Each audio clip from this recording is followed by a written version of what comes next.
Good morning, friends. Myself Kedar Badeka, and today I'm taking the 18th lecture of Manufacturing Technology 2.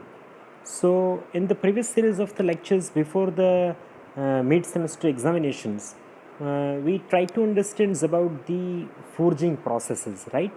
How the forging process is accomplished, different types of the forging hammers, different types of the working methodologies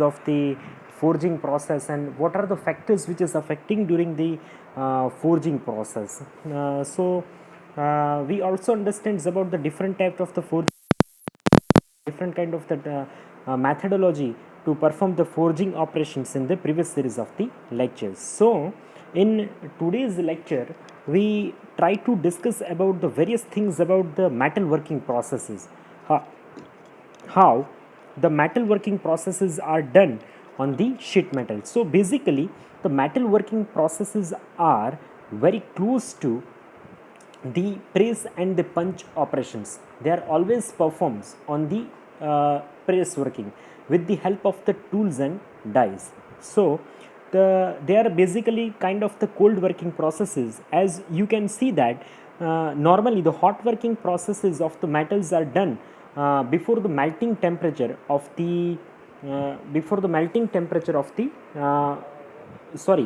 the recrystallization temperature of the material, while the cold working processes are performed below the recrystallization temperature of the metal. So the better mechanical properties or the better enhanced properties are we can achieve with the help of the cold working processes.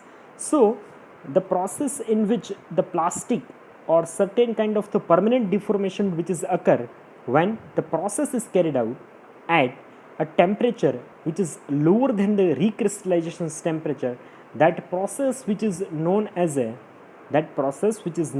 cold working processes.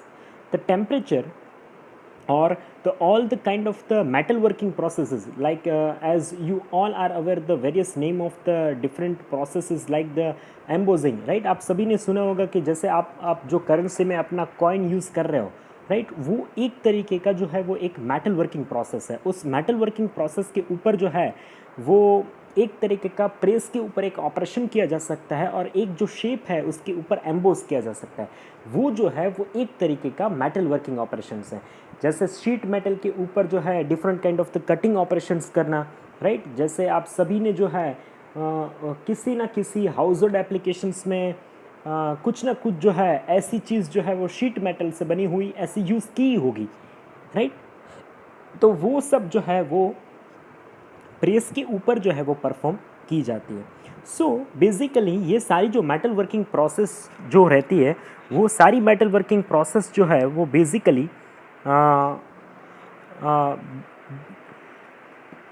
Basically ये इसके पीछे का जो reason क्या होता है कि इसके पीछे जो रीज़न रहता है वो वही रीज़न रहता है कि वो जो है वो एक कोल्ड वर्किंग के फॉर्म में जो है वो परफॉर्म की जाती है और उसी के बेसिस के ऊपर जो है वो उसका जो एब्सोल्यूट टेम्परेचर रहता है वो नीचे रहता है.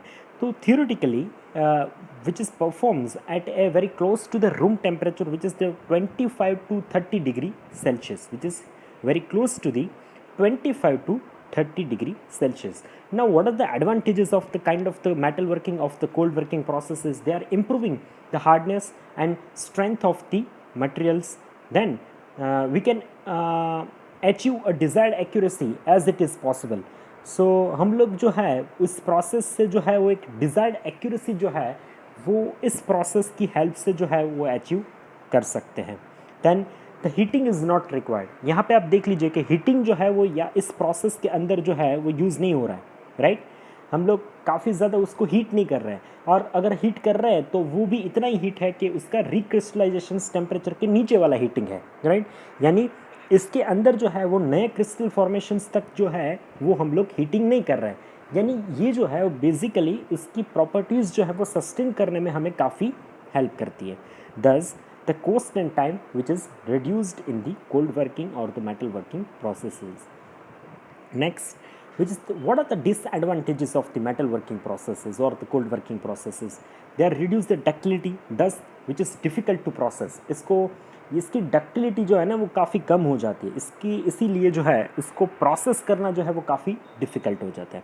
तो फोर्स विच इज़ रिक्वायर्ड मोर, इसके अंदर जो है वो ज़्यादा जो है वो फोर्स जो है वो रिक्वायर्ड रहता है. We produce the internal and residual stresses, इसके अंदर जो है वो काफ़ी ज़्यादा इंटरनल और रेसिडुअल स्ट्रेसेस जो है वो रिक्वायर्ड रहते हैं. The atoms which is to be deforms, right, atoms जो है उसमें डिफॉर्म्स होते हैं. द लो डक्टिलिटी और which is difficult to process, और इसके अंदर जो है वो डक्टिलिटी लो रहती है, इसीलिए जो है इसको प्रोसेस करना जो है वो डिफ़िकल्ट रहता है. ज़्यादा फोर्स अप्लाई हो गया तो फिर वहाँ पे जो है वो due to the ductility there will be chances of the breakage of the materials. And इसके पीछे जो है वो आप एक तरीके से देखें ना तो प्रोसेस क्रिटिकल हो जाता है. तो आपको पैरामीटर को एक क्लोज विंडो को यूज़ करके ये सारी प्रोसेस की जाती है, इसलिए जो है वो थोड़ा सा जो अर्लीस्ट इन्वेस्टमेंट कॉस्ट रहता है ना, आपको जो प्राइमरली इन्वेस्टमेंट करना है मशीन के पीछे, तो वो जो है वो काफ़ी इंक्रीज हो जाता है. सो बेसिकली तो कोल्ड वर्किंग प्रोसेस की अगर मैं बात करूँ तो कोल्ड वर्किंग प्रोसेस के अंदर जो है वो cold rolling, cold drawing, cold extrusion, cold spinning, squeezing, bending, pinning, coining, hobbing, embossing, ये सारी प्रोसेस जो है वो नॉर्मली परफॉर्म होती है. जो सारे डिप्लोमा वाले स्टूडेंट्स हैं, ये इसमें तो सारे डिप्लोमा वाले स्टूडेंट्स हैं, तो ये जो है वो इस प्रोसेस से जो है वो काफ़ी नाम और इसकी वर्किंग से काफ़ी लोग जो है वो इस प्रोसेस से अवेयर हैं, राइट. फिर भी हम लोग वन बाय वन जो है वो सारी प्रोसेस जो है वो एक बार देखते जाएंगे, जिससे आपको बेनिफिट हो जाएगा. सो हम लोग ये प्रोसेस को डेप्थ में स्टार्ट करें इससे पहले मुझे आपको ये चीज़ जो है आपके साथ जो डिस्कस करनी है, जो शेयर करनी है, which is the difference between the hot working process and the cold working process. Now what are the basic difference between the hot working and the cold working process? So in the hot working process the process which is done about the recrystallisation temperature. तो आपका cold working के अंदर जो process जो है वो below the recrystallisation temperature के ऊपर बिलो द रिक्रिस्टलाइजेशन टेम्परेचर होता है. The process is done on the hot metal, यानी बेसिकली जो प्रोसेस रहती है वो सारी हॉट मेटल के ऊपर ही परफॉर्म की जाती है. The process is done on the metal at the room temperature, right. यहाँ पे जो है वो सारी प्रोसेस कोल्ड वर्किंग के अंदर जो सारी प्रोसेस होती है वो सारी जो प्रोसेस है वो रूम टेम्परेचर के ऊपर जो है वो परफॉर्म की जाती है.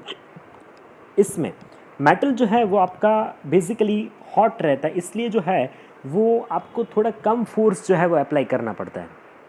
जबकि अगर मैं कोल्ड वर्किंग की बात करूँ तो यहाँ पे आपको जो है वो किसी डिज़ायर्ड शेप में ट्रांसफॉर्मेशंस करने के लिए जो है जो फोर्सेस अप्लाई करना पड़ता है वो काफ़ी ज़्यादा फोर्सेस जो है वो आपको अप्लाई करना पड़ेगा. The no residual stresses is forms in the metal, इसके अंदर जो है वो बहुत कम जो है वो रेसिडुअल स्ट्रेसेस जो है वो फॉर्म होते हैं. इसके अंदर काफ़ी ज़्यादा जो है वो रेसिडुअल, क्योंकि आप कोल्ड वर्किंग में जो है वो ऑपरेशंस कर रहे हैं, इसीलिए जो है वो रेसिडुअल स्ट्रेसेस जो है वो काफ़ी कम रेसिडुअल स्ट्रेसेस जो है वो वहाँ पे प्रोड्यूस्ड होते हैं. Now the fifth difference which is we are improved the ductility, stiffness and the toughness. So यहाँ पे जो है हॉट वर्किंग के अंदर आपकी डक्टिलिटी इम्प्रूव हो जाती है, स्टिफनेस इम्प्रूव हो जाता है, टफनेस इम्प्रूव हो जाती है, और कोल्ड वर्किंग के अंदर उसकी स्ट्रेंथ और हार्डनेस जो है वो उसके सामने जो है वो आपके इम्प्रूव हो जाते हैं. Accuracy in the surface finish which is less in the hot working process, क्योंकि हॉट वर्किंग प्रोसेस के अंदर आपको हायर एक्यूरेसी अचीव करनी है तो वो बहुत डिफ़िकल्ट है. जबकि उसके उल्टा आपका कोल्ड वर्किंग के अंदर आप बहुत ज़्यादा जो है वो एक्यूरेसी जो है वो आप एक्वायर्ड कर सकते हैं. The maintenance cost is very high in the hot working process while the maintenance cost which is very low in the cold working process. So these are the 7 basic or the main core differences of the hot working process and the cold working process. So we will discuss these things on the further topics. So we will move forwards to the another topics of the process which is the rolling process. तो basically metal forming processes के अंदर जो है वो सबसे जो basic process रहती है वो cold working के अंदर जो रहती है that is the rolling process. of rolling process के अंदर जो है वो basically two rotating different conditions rollers are used and we are passing some kind of the slag, some kind of the one kind of the row plate between them to decrease the thickness of that plates and to give or to convert it into the desired shape. So this is the rolling process. So now we furthermore elaborate this process which is the cold rolling process. Now what is the core process in the cold rolling process? यहाँ पे basically जो rolling process रहती है वो दो conditions के ऊपर जो है वो रहती है. एक तो कि आपका रहता है hot rolling process and second आपका रहता है cold rolling process. अब what is the basic difference between the hot rolling process and the cold rolling process? Hot rolling process and the cold rolling process are basically यहाँ पे जो है वो hot rolling process के अंदर जो है वो आपका जो शेप ट्रांसफॉर्मेशंस होता है वो शेप ट्रांसफॉर्मेशंस जो रहता है आप मेटल के प्लेट को जो है वो हीटिंग करके उसके बाद उसको एक डिज़ायर्ड शेप में जो है वो आपको दो रोलर के बीच में पास करके एक डिज़ायर्ड शेप जो है वो आप अचीव करते हैं. जबकि उसके बजाय जो है वो आपका कोल्ड रोलिंग प्रोसेस के अंदर क्या चीज़ रहती है, जो प्लेट रहती है वो नेचुरली रूम टेम्परेचर के ऊपर ही ज़्यादा फोर्स अप्लाई करके उसको डिज़ायर्ड शेप में जो है वो कन्वर्ट किया जा सकता है. अगर हम लोग उसको हीट करना चाहते हैं तो भी उसका जो हीटिंग टेम्परेचर रहता है which is below the recrystallisation temperature of the plate. So it is defined as the process that is carried out at the room temperature or the temperature which is below the recrystallization temperature. That process which is known as a cold rolling process. The point which is to be remembered is, so since the cold working, the tremendous force is applied when such forces is to be removed. Some residual forces are remain inside the metal. काफ़ी सारे residual stresses जो है वो इसके अंदर बच जाते हैं. Before the cold working is carried out, जब कोल्ड वर्किंग जो है वो कैरिड आउट होता है, द स्कैल राइट जो उसके ऊपर एक स्कैल फॉर्मेशन होता है ना, एक तरीके से जंग लग जाती है. तो forms due to the hold rolling are removed by the submerging the metals into the sulphuric acid. उसको जो है वो पूरे प्लेट को जो है वो सल्फ्यूरिक एसिड के ऊपर जो है उसको स्प्रेड करके या फिर उसमें डुबा के जो है वो स्केल जो है वो स्केलिंग जो हुआ है उसको रिमूव किया जाता है. Then it is washed with the waters and the cold working is to be done. It is done for the softer metals like the aluminium, copper, silver. इसके ऊपर जो है वो काफ़ी सारी ये प्रोसेस जो है वो कोल्ड रोलिंग प्रोसेस की जाती है. सिंस यहाँ पे जो है वो आपको दो एंटी क्लॉकवाइज रोटेशंस में जो रोटेट होते हुए जो है वो रोलर आपको दिख रहा है और आपका जो प्रोसेस जो है वो कोल्ड वर्किंग प्रोसेस हो रहा है. इसके पीछे जो आप देखोगे तो थोड़ा क्लोजली ऑब्जर्व करोगे तो आपको यहाँ पे जो है वो प्लेट के अंदर जो है वो कोर्स ग्रेन जो है बड़े बड़े ग्रेन्स जो है वो आपके दिख रहा है. That is indicate that the process which is done which is to be cold working process और certain kind of the metal working process. जैसे ही उसका जो थिकनेस रिडक्शंस हो रहा है उसके बाद जो है उसमें उसके अंदर जो है वो थोड़ा सा ग्रेन डिफॉर्मेशंस जो है वो आपको यहाँ पे दिख रहा है.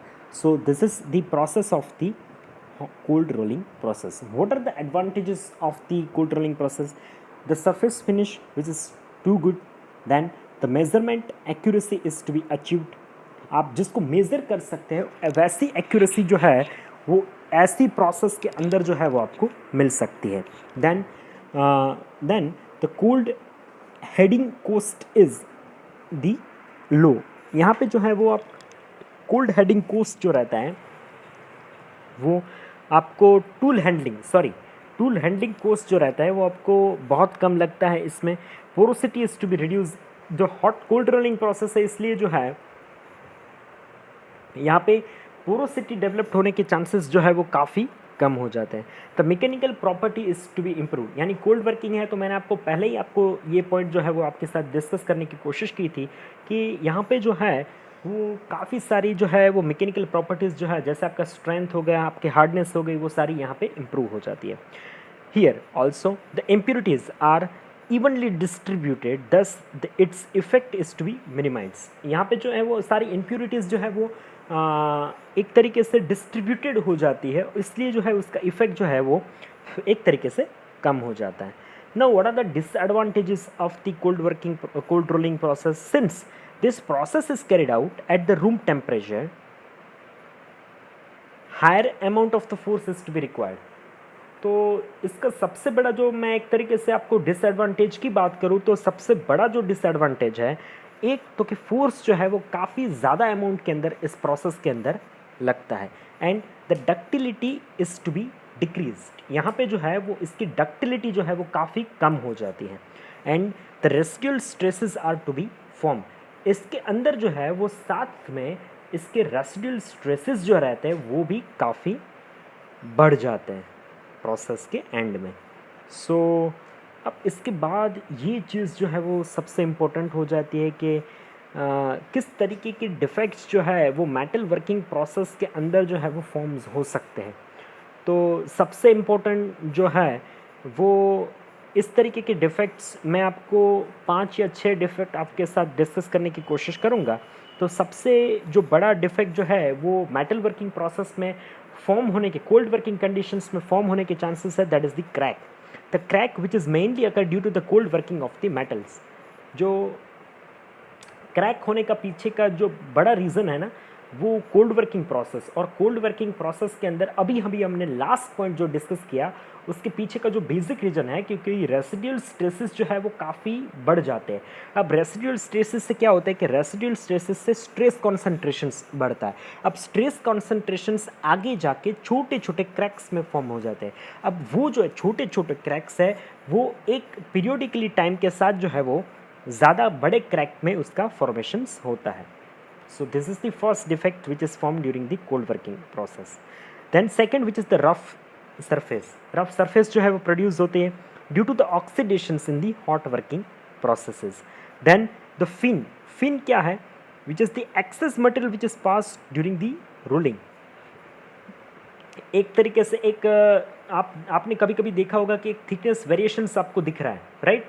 जो लास्ट वाला पोर्शन हो सकता है या फिर स्टार्टिंग वाला पोर्शन हो सकता है, वहाँ पे एक तरीके से ज़्यादा थिकनेस जो है वो आपको एकदम लगता है नॉर्मली।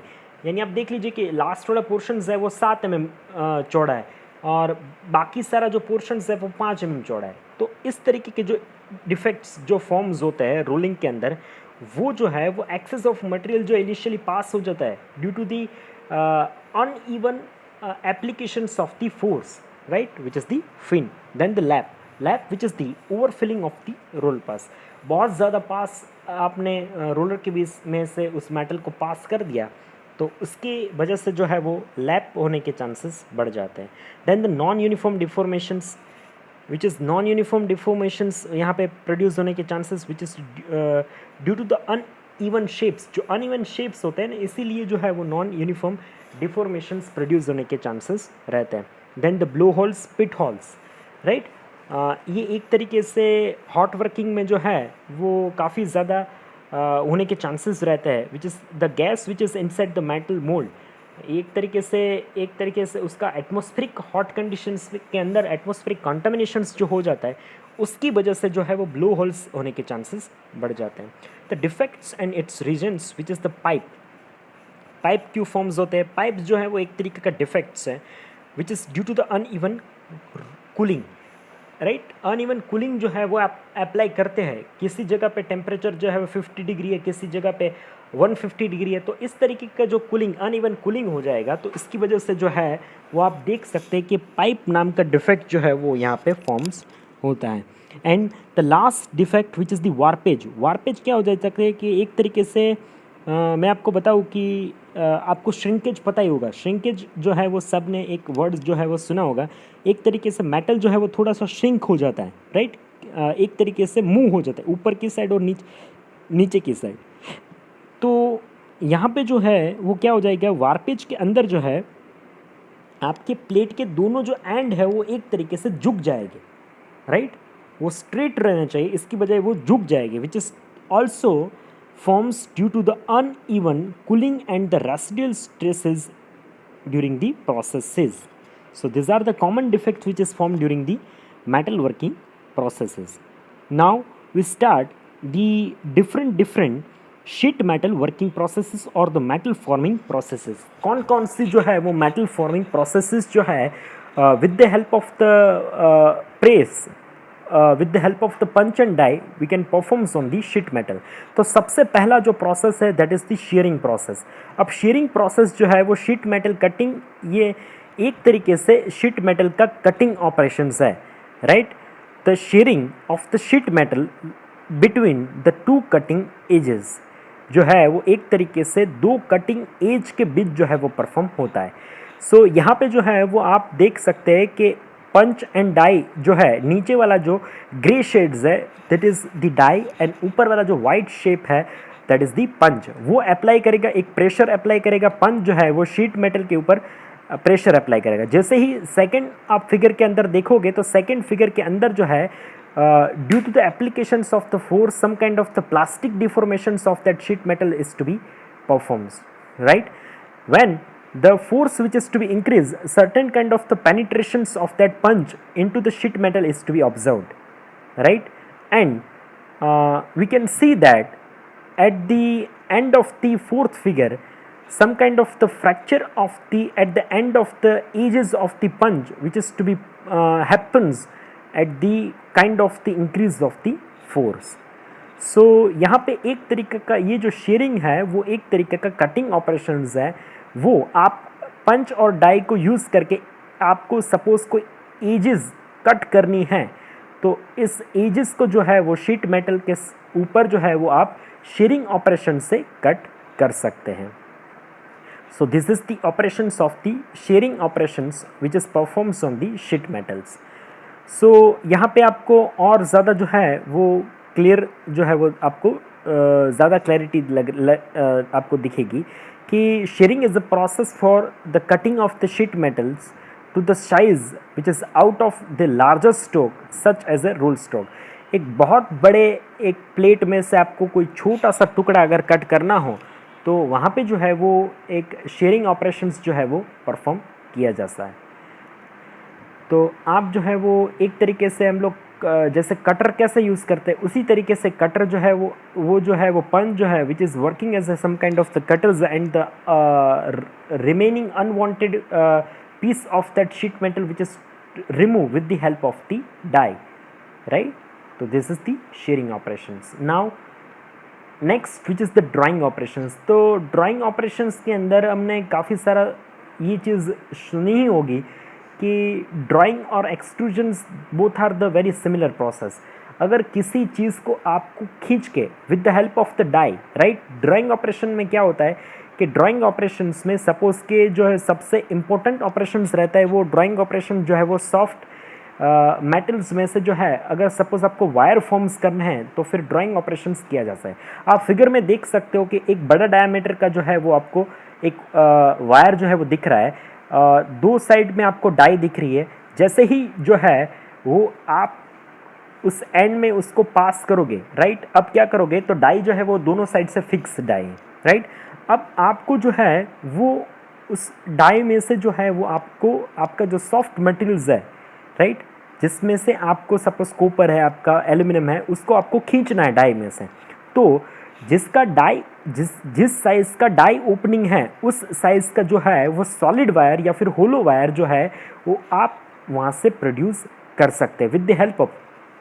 तो यहाँ पे जो पुलिंग एक्शंस होगा वो पुलिंग एक्शंस जो है वो पंच के थ्रू होगा या फिर एक certain kind of the plunger के थ्रू होगा और डाई जो रहेगा वो आपका फिक्स रहेगा. So the large quantities of the wires, rods, tubes and another sections which is to be performed or the produced by the drawing operations or the drawing process, which is basically a cold working process. In this process the material is pulled through a die in order to reduce it to be desired shapes and size. In a typical wire drawing operations, once the end of the wire is to be reduced and passed through the opening of the die, gripped and pulled to the reduced to its diameters. So the next process which is the squeezing process. अब squeezing process जो है वो किसको बोलते हैं? तो in this operations the metal is to be squeeze, यानी एक तरीके से सिकुड़ जाना within the cavity of the die and the punch to attain the desired shape. तो एक जैसे मैंने क्या किया कि एक मेरे पास ऐसी डाई है जिसके अंदर एक मुझे रिक्वायर्ड शेप जो है वो उस डाई के अंदर जो है वो मैंने पहले से जो है वो परफॉर्म करके रखा है सॉलिड डाई के अंदर। अब मैं क्या करूँगा कि जैसे ही जो है वो डाई के अंदर राइट, जैसे मैं आपको एक स्क्वीजिंग ऑपरेशन का मैं एक एग्जांपल बताऊँ ना, आपने सब ने नींबू सोडा पिया होगा। जैसे नींबू सोडा के अंदर क्या होता है कि नींबू जिसके अंदर हम लोग निचोड़ते हैं राइट, तो उसके अंदर क्या होता है कि जैसे हम लोग जो है वो ऊपर वाला हैंडल जो है वो जैसे नींबू को काट के रखते हैं और जैसे ही वो प्रेस करते हैं तो क्या हो जाएगा कि जो नीचे का आपका जो शेप है राइट, एक डोवेल शेप, उसके अंदर आपने नींबू रखा है, तो जैसा शेप आप ऊपर का जो है वो इम्प्रेशंस जो है वो क्या करेगा, तो जैसे ही वो फोर्स लगाएगा तो वो फोर्स की वजह से जो है वो एक तरीके से वो नींबू जो है उसके अंदर से जो है वो पानी निकल के वो जो है वो सिकुड़ के जैसा शेप जो है जो नीचे वाले डोवेल का है वैसा शेप जो है वो प्रोड्यूस करने की कोशिश करेगा। तो this process which is known as a some certain kind of this squeezing process, ऐसा जो है वो पंच और डाई की हेल्प से जो है वो प्रेस के ऊपर जो है वो परफॉर्म किया जा सकता है राइट। तो this process which is known as a squeezing process. Next which is the drawing process. यहाँ पे आप ड्राइंग प्रोसेस जो है वो आप देख सकते हैं, it is the operations which is produced the, जैसे मैंने आपको बताया कि आपके रसोई घर के अंदर जो है जो आप कटोरे यूज़ कर रहे हैं राइट, वो कटोरे जो है वो किसकी हेल्प से जो है प्रोड्यूस होते हैं, which is perform with the certain kind of the drawing operations, क्योंकि आपका जो कटोरा जो स्टील है वो शीट मेटल है right, certain kind of the steel sheet metal. तो वो जो एक स्टील का जो शीट मेटल है पंच जो है वो अप्लाई करेगा, जैसा शेप जो है वो आपका डाई के अंदर होगा तो आपका शीट मेटल ऐसा ही शेप जो है वो डाई के थ्रू जो है वो अचीव कर लेगा। आपको यहाँ पे उसका एग्जांपल जो है वो दिख रहा है। अब वो जो ड्राइंग प्रोसेस रहता है वो दो तरीके के प्रोसेस रहते हैं, एक जो है वो डीप ड्राइंग प्रोसेस रहता है, in this the length of the object which is higher than its width right, इसके अंदर जो है वो आपके ऑब्जेक्ट का लेंथ जो है वो काफ़ी ज़्यादा रहता है कंपेयर टू विड्थ राइट। अब दूसरा ऑपरेशन हो जाएगा आपका शैलो ड्राइंग ऑपरेशन। तो शैलो ड्राइंग ऑपरेशंस के अंदर क्या होगा, इन this operations the length of your object which is lesser than its width right, आपका यहाँ पे लेंथ जो है वो कम हो जाएगा compare to width. So this is the drawing operations. Now we will move forwards to the blanking operations.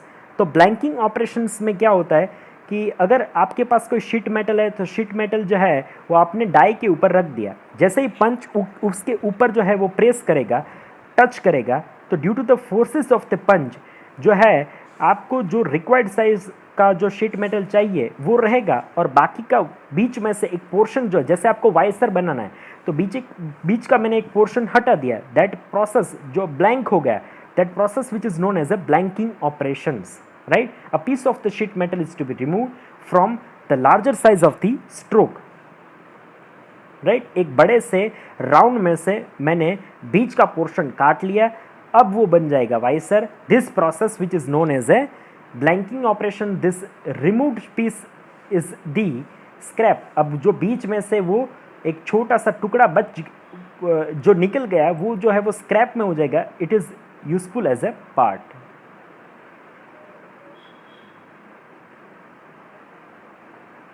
Now the bending operations.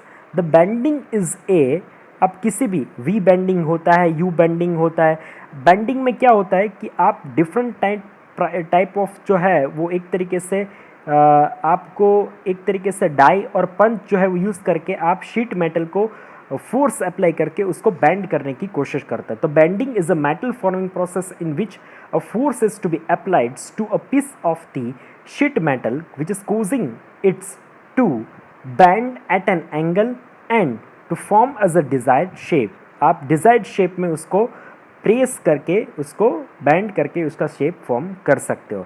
तो बेसिकली जो है यहाँ पे आपका पंच जो है जिसके अंदर वी शेप है, तो फिर वो क्या करेगा कि आपका बेंडिंग जो है नीचे वाला वी वाला डाई है, जैसा शेप जो केवीटी जो है वो डाई के अंदर कट हुआ है, वैसा ही शेप जो है वो पंच के ऊपर जो है उसका ऑपोजिट रेप्लिका प्रेस हुआ है, राइट। अब जैसे आप शीट मेटल रखोगे, पंच जैसे प्रेस करेगा तो इस तरीके से जो है वो आपका वी शेप के अंदर बेंडिंग हो जाएगा। जैसे केवीटी डाई के अंदर है, उस केवीटी के फॉर्म में वहाँ पे आपका बेंडिंग ऑपरेशंस होगा।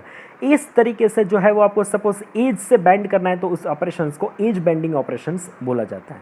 अब डीप ड्राइंग पहले ही मैंने आपको बताने की कोशिश की थी कि जिसके अंदर जो है अगर आपका लेंथ जो है वो ज़्यादा है कंपेयर टू विड्थ, ऐसे ऑपरेशंस के अंदर जो है नॉर्मली ऐसे ड्राइंग ऑपरेशन को ड्राइंग ही ऑपरेशंस है, पर ऐसे ड्राइंग के ऑपरेशन को जो है जो डिप ड्राइंग प्रोसेस बोला जाता है। The deep drawing is a metal forming process in which a sheet metal is stretched into the desired shapes.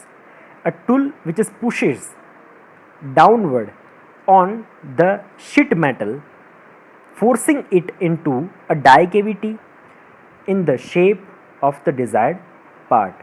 Now the coining operations. अब coining operations यहाँ पे आप देख लीजिए कि डिफरेंट करेंसी के कॉइन्स है, कुछ डॉलर्स है, कुछ अलग कंट्रीज़ के जो है वो कॉइन्स है। तो इसमें एक्चुअली होगा क्या कि मैं डाई के ऊपर जिस मटेरियल के ऊपर मुझे एम्बोजिंग करना है, उस डाई के ऊपर मैं क्या करूँगा, उस मेटल शीट को जो है रख दूँगा।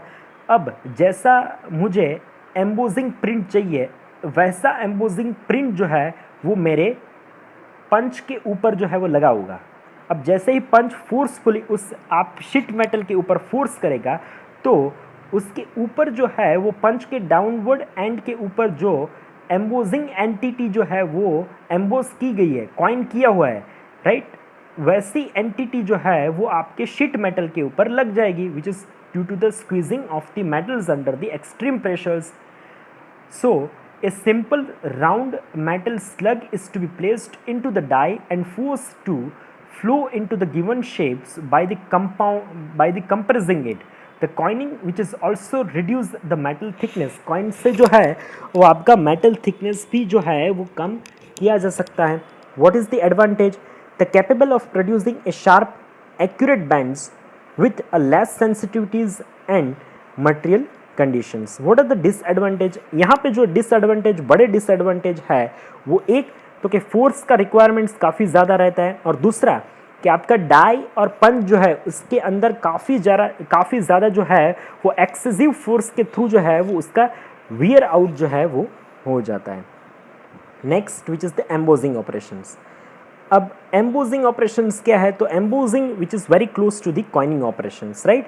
तो यहाँ पे जो है वो एम्बोजिंग डाइज रहते हैं, right, are use the tensions to stretch the metals into the shallow depressions. छोटा सा एक शैलो डिप्रेशंस आपको प्रोड्यूस करना है तो उस चीज़ को आप एम्बोजिंग ऑपरेशंस बोल सकते हैं.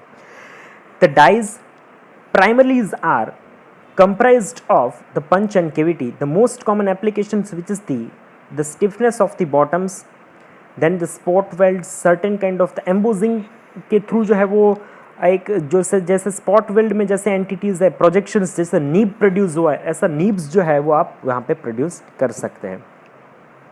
The metals thickness and the mechanical properties along with the forming punch geometry determine the depth that can be to be achieved. Then the cold heading process. अब cold heading process क्या है? आप figure में से आप थोड़ा सा जो है वो उसका आइडिया ले सकते हैं. The cold heading operation which is performs on the bolt head. जो बोल्ट है ना आपका, उसका जो हेड है वो कैसे फॉर्म किया जा सकता है? तो वो जो है वो कोल्ड हेडिंग प्रोसेस जो है उसकी हेल्प से किया जा सकता है. तो वो एक तरीके का कोल्ड फोर्जिंग ऑपरेशंस हैं, जिसके अंदर एक cold forging is a cold working process where as the metal is to be squeezed. उसको फॉर्म किया जा सकता है into the die and a finished parts assumes the shape of the die. जैसा die के अंदर शेप है वैसा वो जो है वो प्रोड्यूस करने की कोशिश करेगा. This process which is also known as a cold heading process. आप यहाँ पे देख सकते हैं कि जैसे बोल्ट के हेड जो है वो धीरे धीरे फॉर्म हुए हैं.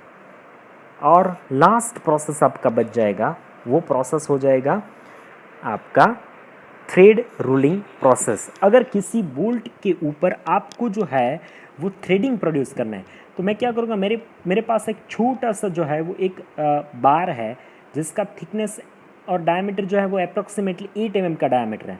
अब मेरे पास दो ऐसे ब्लॉक्स है, हार्ड मेटल ब्लॉक्स है, राइट। हार्ड मेटल ब्लॉक्स के जो है वो इंटरनल सर्फेसिस है, उसके ऊपर जो है वो इंटरनली थ्रेडिंग किया गया है। अब इंटरनल थ्रेडिंग के बीच में से मैं उस जो मेरे पास 8 mm का डायमीटर का बार है उसको मैं उसके बीच में पास करने की कोशिश करूँगा। तो जैसे थ्रेडिंग जो है, जो हार्ड थ्रेडिंग है वो मेरे डाइस के इंटरनल साइड पे जो है फॉर्म किए गए हैं, वैसे उस कंप्रेशन फोर्स की वजह से जो है एक आपका स्टेबल रहेगा, दूसरा आपका जो है वो एक तरीके से रेसिप्रोकेट जो है वो मोमेंट प्रोड्यूस करेगा। और रेसिप्रोकेट मोमेंट से जो है वो आपके जैसे थ्रेडिंग जो है वो आपके इंटरनल डाइस के अंदर है, हॉरिजॉन्टल डाइस के अंदर है, वैसे थ्रेडिंग जो है वो आपके बोल्ट के ऊपर परफॉर्म हो जाएगी due to the compression forces, right. So this is the certain kind of the thread rolling process.